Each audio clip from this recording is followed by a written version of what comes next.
Welcome to the Cyber Funnel Podcast, brought to you by Amplifyed, where we feature the top minds in cybersecurity.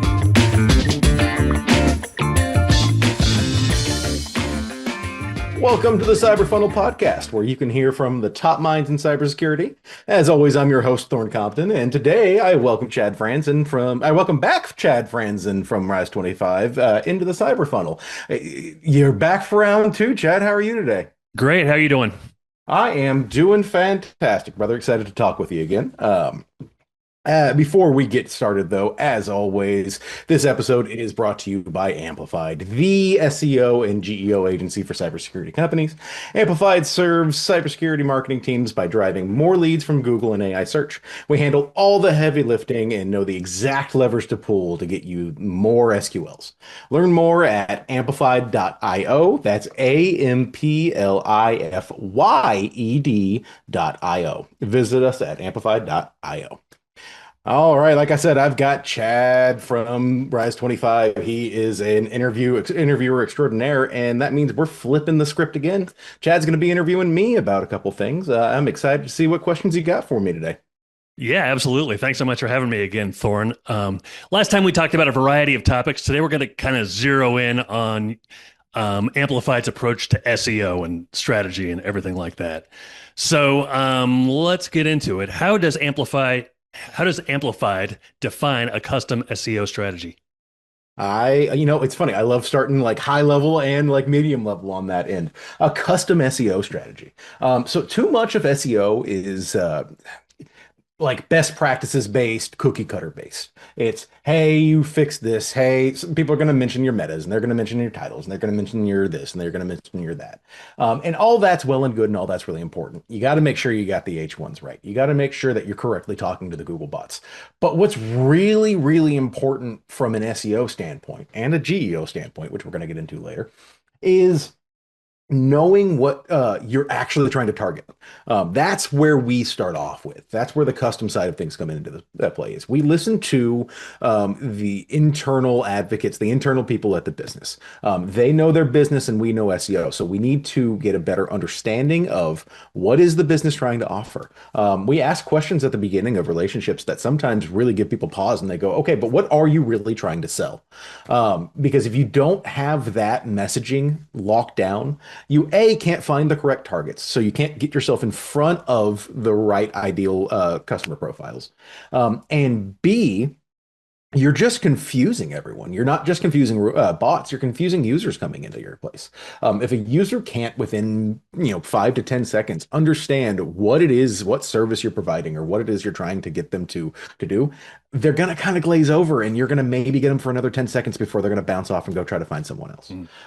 So developing the custom strategy really comes down to boiling down what it is you do as a business, what it is your customers, your clients are trying to find, and then building a strategy from there so that the strategy is actually building out real, true data, true traffic coming in that wants to convert and wants to interact with your business. So my next question for you was going to be, which questions should guide SEO strategy from the start? Are those the ones, or are there other ones? There are lots of questions to start to guide SEO strategy from the start, but yeah, absolutely. Boiling it down to is, who are you as a business? Who are we as a business? Who are we trying to reach? And how do those people search? Are you trying to reach CISOs? Because a lot of CISOs are actually going to be searching on AI and doing more interaction on that end, rather than just like Googling, what's the best penetration testing service that you have out there? Are you trying to reach data people? Are you trying to reach people within SOCs? It's really interesting. It's really important to like have a good knowledge base of like, who is your customer? Who are you trying to talk to? Because that's really then how you can start to build out your website. You kind of almost have to think of your website as a brick and mortar site. If you as a brick and mortar, restaurant or whatever, put yourself and put a like vague name out there and nobody knows what it is you do, it's harder for them to actually be able to convert and actually be able to come in and do the thing that you want them to do. So make that easy, make that as easy as possible. And to really be able to do that, you have to ask yourself the questions of, who are we talking to? Why, what are they searching for? And where are they searching for it?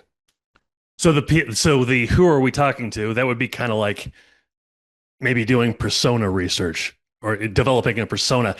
How does that research kind of influence then your content decisions? Personas are so important, especially in something like cybersecurity. There's so many different stakeholders when it comes to website performance, when it comes to actually, bringing in people and bringing in conversions. Because you've got, I mean, it goes down to just like the content creators or the content managers, and it goes all the way up to the CEO. So the thing is, if that's the case internally for cybersecurity people, that is also the case internally for a lot of businesses you're talking to. What a CEO or what a CISO or what a chief marketing officer is going to be searching is going to be very different than what the like rank and file people are going to be searching. The thing is, a lot of the time, your entry point might be that rank and file person. It might be, like a digital marketing manager. It might be someone that is just in general in charge of cybersecurity or IT, that then elevates it to the person that's going to be the decision maker. So finding out like who you want to talk to, the persona of who that is really important. And it can be a variety of personas. You just have to create different content to then talk to each of those different personas and get in front of their eyes. What makes B2B SEO different at Amplified? That customization. We are really, especially on the B2B side, because like I said, right there, the personas and the different things inside businesses.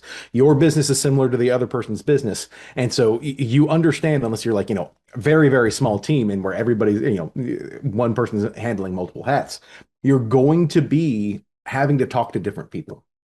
So building out a custom idea of who you want to talk to and what kind of search terms they're going to be looking for. Are they going to be a problem aware person? Are they going to be looking for something like, hey, I just had an issue with our emails were just compromised. We just had a phishing attack. What do we do there? Or like, how do I prevent myself from another phishing attack? Or are they going to be specifically searching something like, I need my Active Directory protected, or we need to make sure that our red team or our blue team operations are strong. How do we do this? Understanding that kind of stuff.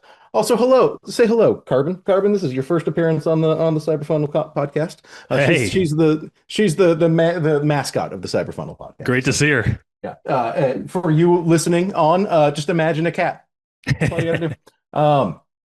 So yeah, breaking down the personas and the customization there is really how we drive B2B marketing differently than a lot of other competitors do. So there are probably several KPIs that come with SEO. Some could be one could be rankings. Another one is leads, actual business leads. How do you kind of prioritize those?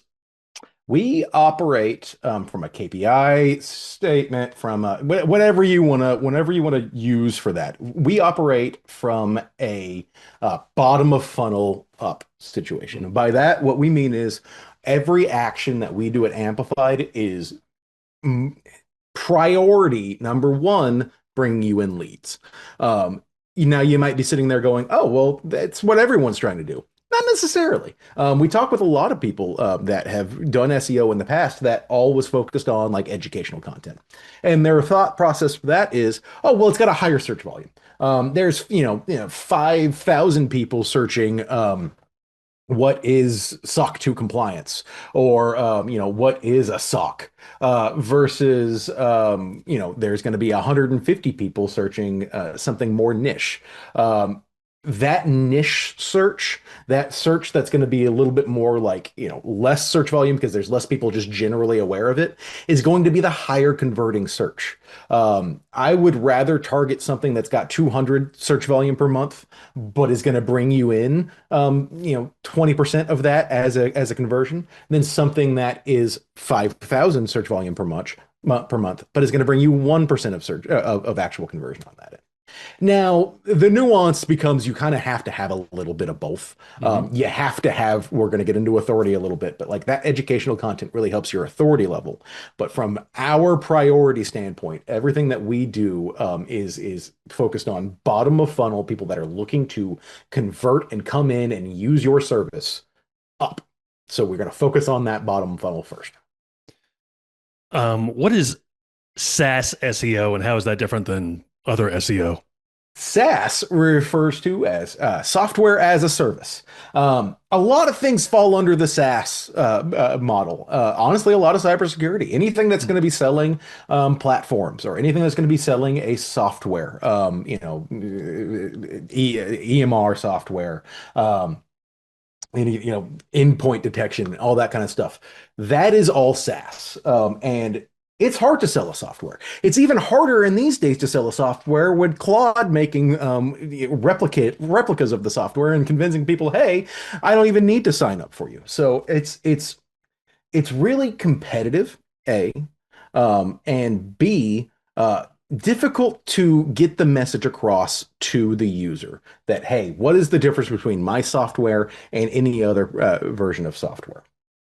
And that's where you kind of really have to hone in on your messaging and hone in on your platforming, finding the actual niche between like what you actually want to talk about and what the user is trying to solve is really kind of the secret sauce there in the SaaS. Now, what's the difference between SaaS SEO and like other SEO? It's a little bit more of that, like, being aware that you're going to be trying to target people that don't necessarily know that you exist. They know they are experiencing a problem, and they are looking for something to fix that problem. So you have to target more problem aware people versus like us, we're SEO consultants a lot of the time.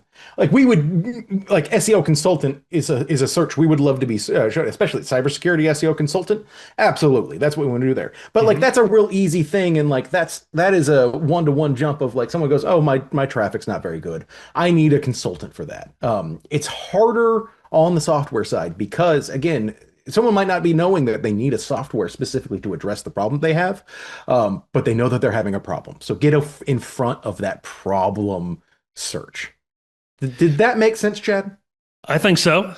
All right. I think so. I felt like I was word vomiting there for a little while, but hey. No, it was good. Hey, so just from a practical standpoint, what does an SEO roadmap then look like? Yeah.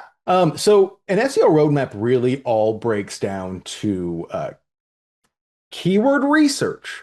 So kind of throwing everything against the wall. We'll use endpoint detection or endpoint protection as an example. So, all right, endpoint protection is something that you want to focus on.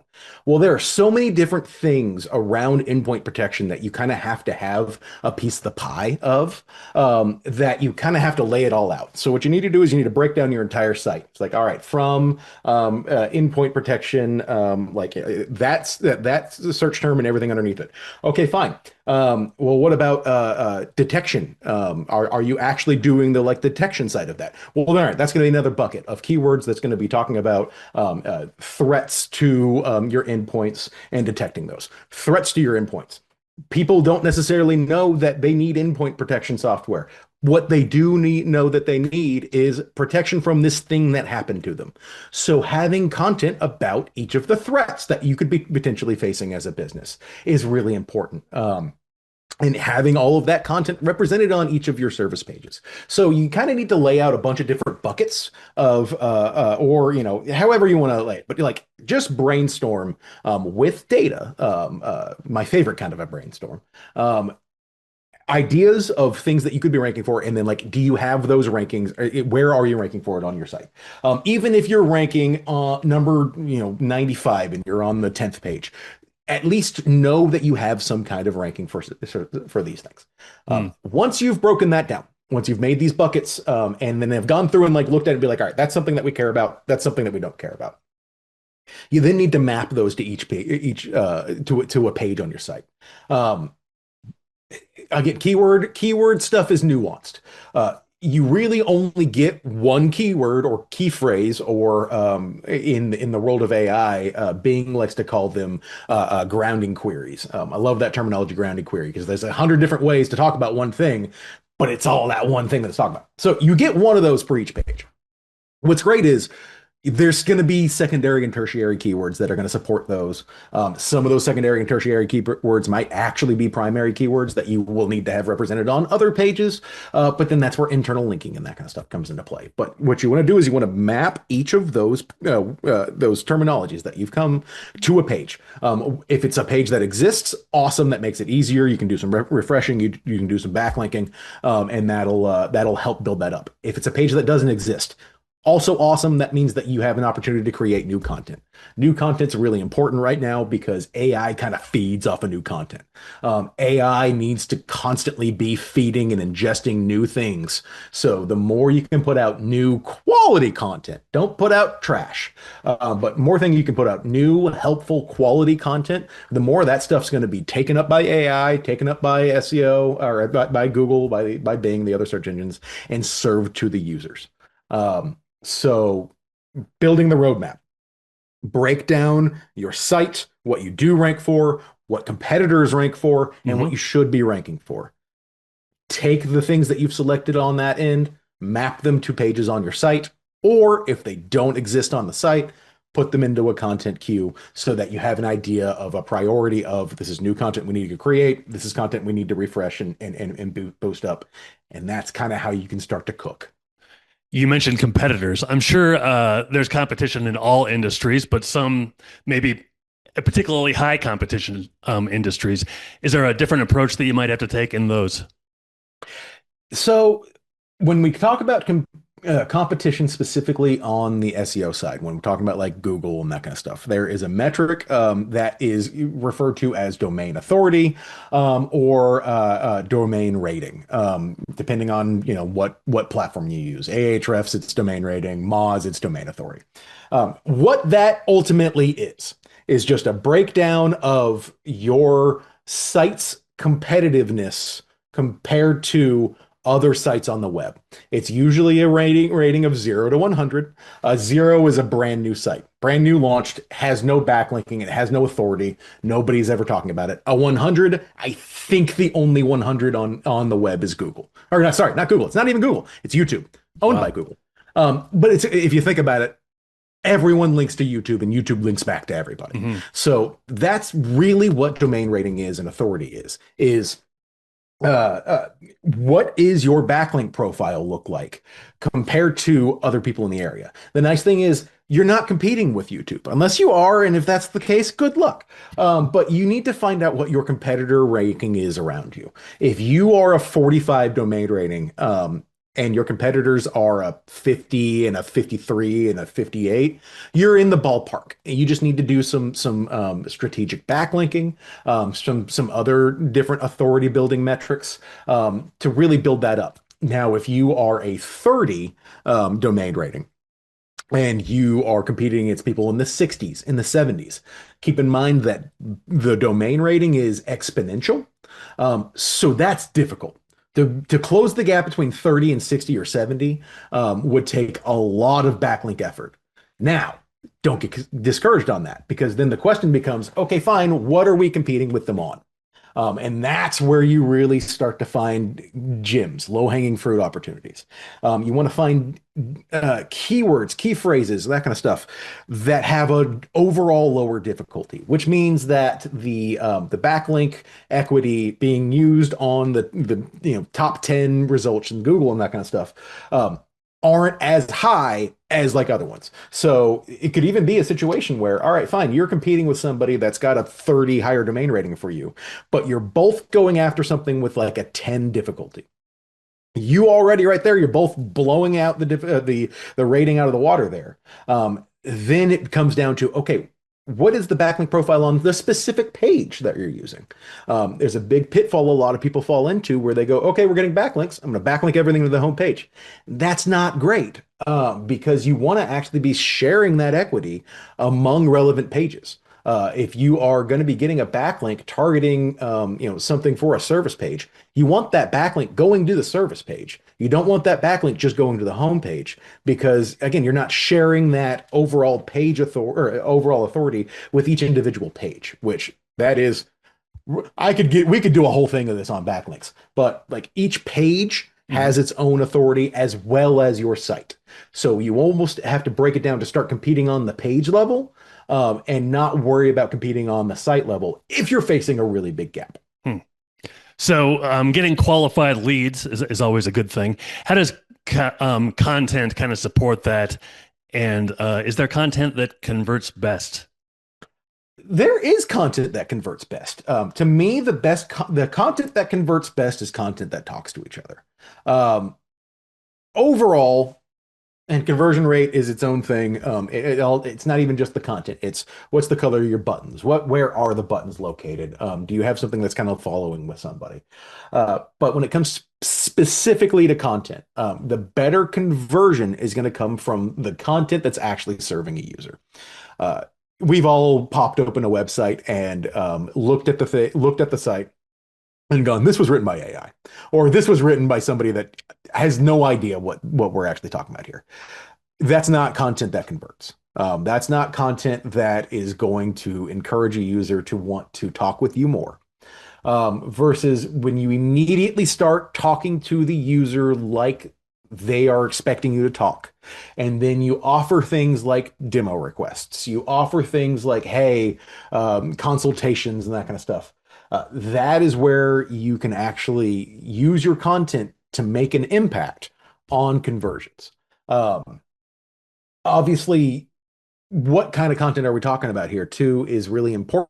Are we talking about a white paper where it's got like which is a great opportunity for things like gated downloads.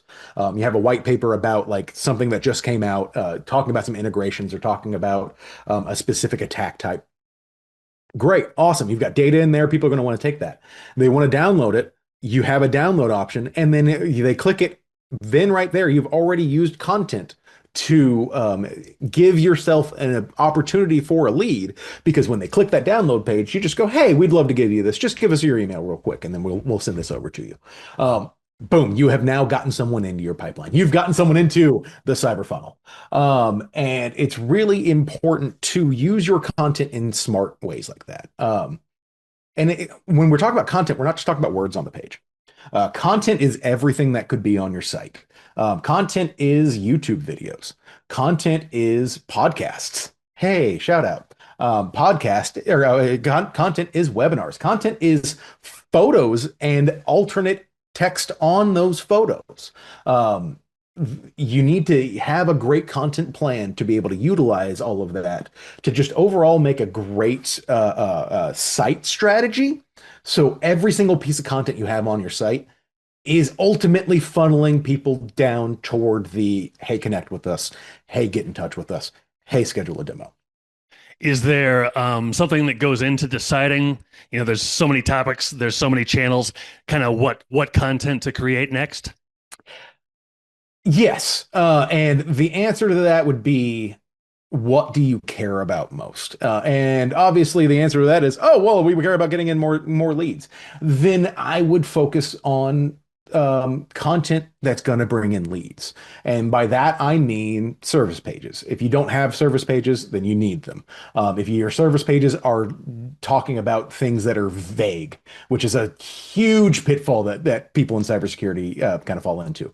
They go, oh, well, we're going to name our thing assess, or we're going to name our thing, some other random word that's not an actual, and that's fine. I love creative names. I love it. But when we're talking about content creation on service pages, and we're talking about content creation that's actually physically talking to users, you have to talk to the user. You can't just expect the user to know this name of the thing that you made and your brand.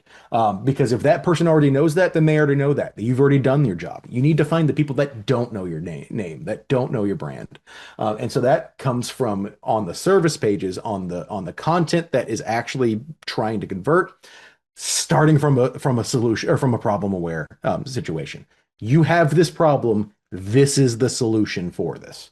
Communicating that effectively, both from the metadata and the H1s and the H2s and that kind of stuff, and from the physical content on the site is very, very important. Does that make sense, Chad? Yeah, I think so. So you mentioned something called GEO earlier. I did. Tell us what that is, and maybe what what its relationship is with SEO. So GEO is from a we're gonna fully back out on this. It stands for Generative Engine Optimization. You'll also see AEO or AIEO, which means artificial intelligence engine optimization or AI optimization, whatever.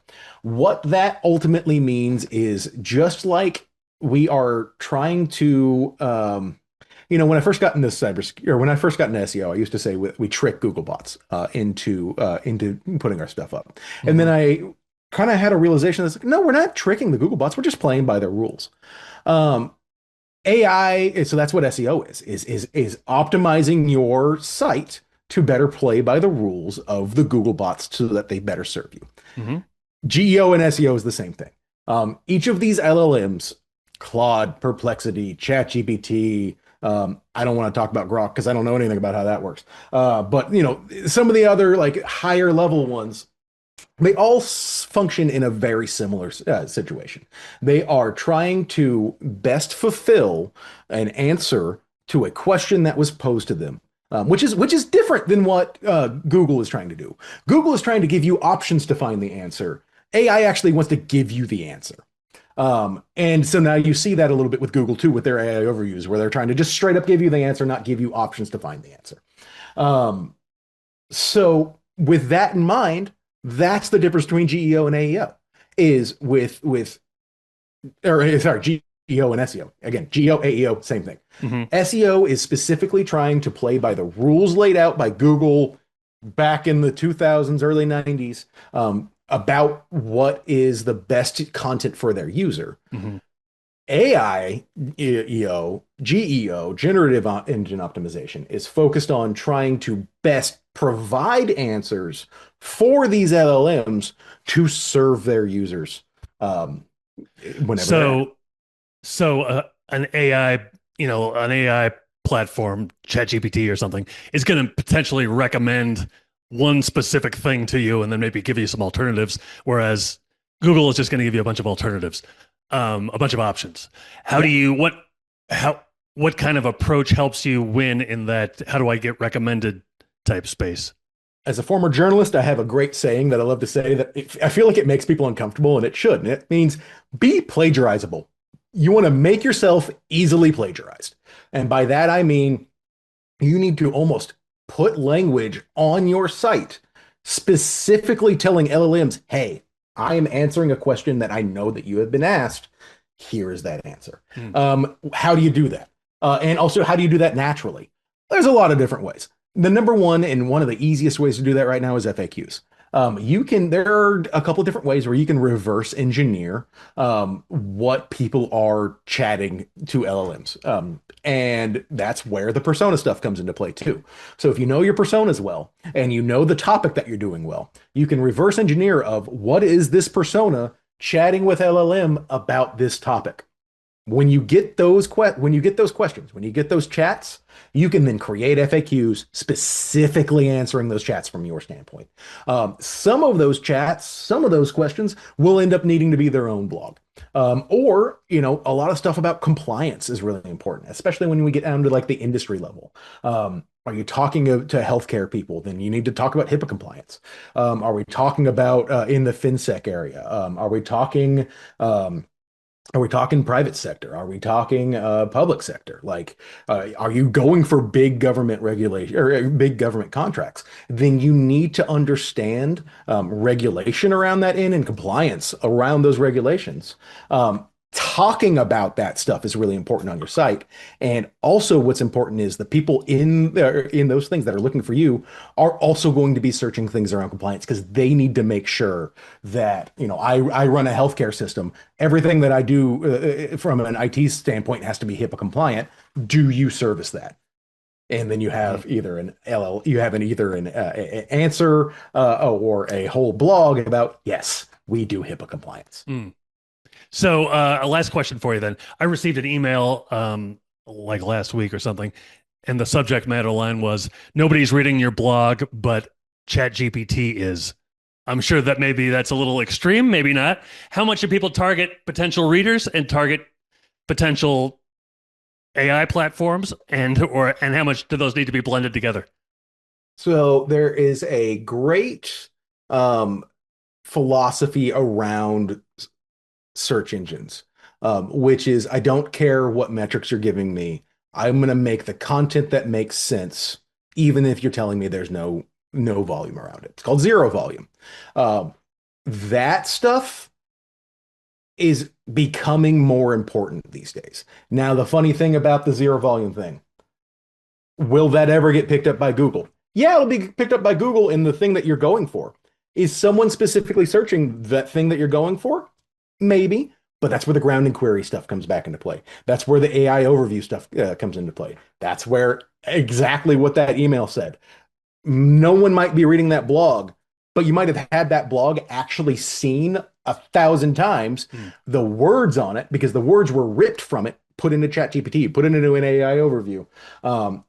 Sometimes without citation. That's the real. That's where the plagiarism comes into play. But you want that though. You want to be able to serve again all of these engines, all of these bots that are coming onto your site every single day, every single week, and have the content on there that is going to prompt them to give you to users, because ultimately that is them giving you to a user. So when the user sees something, they're like, "Oh, that's great. Where'd you get that source?" They pop up. Amplified's where I got that source. Nice. Very nice. Hey, always great stuff, Thorn. Thanks so much for having me. Great to talk to you. Absolutely, Chad. I appreciate you coming on, man. This was a lot of fun, and we'll have to do this again soon so we can get into the nitty-gritty of backlinks. So yeah, sounds fantastic. Well, great to talk to you, Thorn. Thanks so much. So long, everybody. Thank you for listening to the Cyber Funnel Podcast. Tune in next time for more tips and insights, and be sure to click subscribe for future episode updates.